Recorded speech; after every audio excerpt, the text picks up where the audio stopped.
Welcome back to Dummy Boy Finance. I'm Dummy Boy, and right now I'm going to update you guys on Nokia stock. I know a lot of you guys are watching this one, and this one does have an earnings date coming up very soon. So I want to keep you guys as up to date on the technical side of this stock. So right now we're looking at Nokia on the weekly time frame. In my previous videos, we have disclosed a nice little wedge pattern that we've been trading in for over a decade. And so what we were looking for Nokia on the short term was a break of this line of resistance on this 10-year pattern. And so if I zoom this in onto the 30-minute time frame, we could see today that we had a nice day. We were up 7.24% and we closed above that line of resistance. So that was a very nice thing to see with this one. But with that being said, this stock does give me a little bit of anxiety on a technical side because we do have a head and shoulders, in my opinion, forming. This being the head, this being one of the shoulders, this being the second shoulder.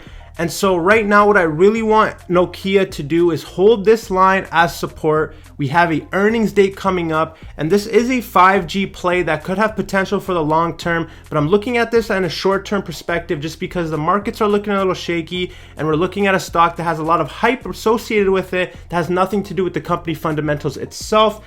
But this could be a long-term play for the future, but in the short term, we should be looking for this head and shoulders to play out. If it doesn't play out and we hold this line of support, then I do see us testing this line at 655 again.